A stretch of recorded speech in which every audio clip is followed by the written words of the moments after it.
Battlefront 2 is a really, really good game. I really enjoy it. However, when it launched, it was not that good. In fact, I would go as far as to say it was a very, very bad game. Especially when it came out the same year as games like Breath of the Wild, Mario Odyssey, Persona 5, and we get Battlefront 2, which launched very unfinished and had a ton of microtransactions. And it was just not a great experience when it launched. But now, it's a really good experience. Why is that? Because of a bunch of updates and stuff. And my biggest problem is that it's all because of updates.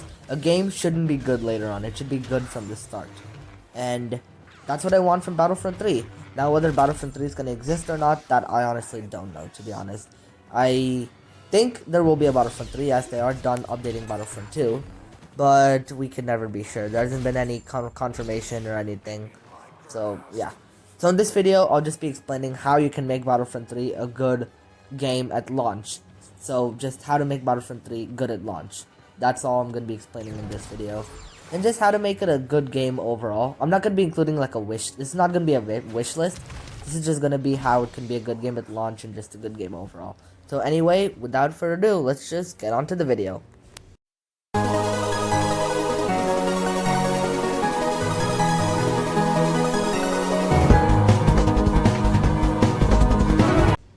So the first thing that needs to be in this game that makes it good at launch is a ton of game modes and a very long and good campaign. So I'm gonna go the game modes first. I don't want them to just reuse a bunch of game modes and add a few new ones. I don't remember how Battlefront 2's game modes were launched, but I remember it wasn't like there wasn't too much variety in it. So they can keep like heroes and villains and stuff, but they shouldn't reuse too many game modes and just add new ones. They can reuse some of them, but then focus more on adding a bunch of new ones rather than just adding a few new ones plus some old ones, because then we don't want it to just feel like DLC pretty much. So I definitely want some new game modes. They definitely have some ideas for game modes they could use, and yeah, like keep some of the iconic ones like heroes versus villains and stuff like that. And about the campaign, I really did not like Battlefront 2's campaign that much, but Battlefront 3 could make it pretty good. They could make a good campaign. I just didn't like Battlefront 2's campaign for some reason. I never actually finished it, but I just did not like what I played. And I think Battlefront 3 could actually have a good campaign though. So those things are very minor, but I just want to say that I feel like Battlefront 3, when it launches, it should have a good amount of game modes, a good variety of game modes, but it shouldn't reuse a ton of game modes. We should focus more on new game modes than new ones. And with the game modes, I guess new maps, add some new maps as well, because why not? So the next thing to make Battlefront 3 a great game at launch, and I feel like this would be just the best thing to do, especially compared to what Battlefront 2 did at launch, is to not make it pay to win. Battlefront 2 was the definition of pay to win, and it was just very ugly in my opinion. It was bad. It was just, God, the microtransactions and everything. At some point, you didn't even feel like it was a skillful game. It just felt like, okay, the more money I pay, the better I am. And it's not like it's a free game either. It's a paid game. It's EA, but still, microtransactions. You can have microtransactions, just don't make them necessary to be better, that's all. Anyone who spends for transactions shouldn't be like OP and stuff. Though someone who doesn't pay extra money on the game should do just as well. And that's just one thing I absolutely didn't like about the launch of Battlefront 2 is how pay to win it was. Battlefront 3, I feel like the biggest thing is definitely just start off. It doesn't have to be pay to win. And since the heroes and stuff, all the characters are not behind a paywall, you can unlock the characters in any way, not needing to pay for them. And yeah, that is definitely a big key. Just don't make it pay to win. Ever. You can add microtransactions, just don't make it pay to win. So remember I mentioned heroes and all earlier about they shouldn't be behind a paywall?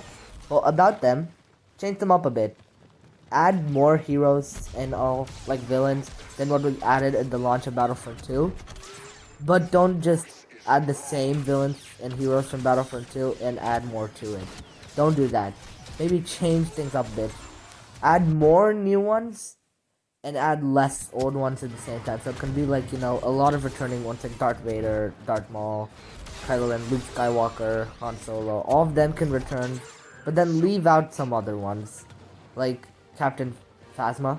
Yeah, Captain Phasma and all can be keeping out, they can replace them with someone else, if you know what I mean. Place them with someone else, I mean Jabba the Hutt and Jar Jar Binks. So what I'm saying is have variety, like don't make it feel like DLC. I know I said that, but just I'm very worried that Battlefront 3 is just gonna end up feeling like DLC from Battlefront 2, which, and then in updates and stuff it feels a bit more different. I just want there to be a good variety with the characters where it doesn't just feel like it's a copy and paste plus extra characters. That's just a big hope of mine.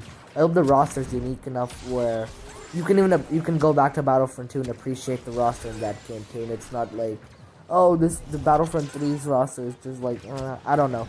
I just feel like that would or if you're gonna add the same characters, make them have different movesets. Then I feel like that's the best way to do it. So yeah, again, don't make them behind a paywall and add variety with the characters. I don't know if I'm explaining it the correct way, but all I'm saying is that don't have every single hero and villain from Battlefront 2 and then add more to it. Cut out some of the ones that people didn't like, or cut out some of the non-important ones and just add a lot more new ones instead. And then with characters, I guess add more gun types. There's only 4: Assault, Officer, Specialist, and I forgot, Heavy. Add a bit more, add more. I think more classes would definitely be cool. More classes I think would make the game a lot more fun. A lot more chaotic, I guess, but it'd be more fun in my opinion, and you could definitely see some more classes. That's for sure. So to be honest, that's really all. And in the end, I want them to take their time on Battlefront 3, and I think those are the key tips to making it a great game at launch. I'm not giving a wish list for what I want in this game. Just thought I'd let you know. ARC Gaming, which is one of my friends, made a video about that, so go check it out. I'll leave a link in the description if I remember. But these tips I gave are just ways that you can make the game great at launch. Ways that Battlefront 3 could be an amazing game at launch, and we don't have to wait for updates for it to be a good game, like with Battlefront 2.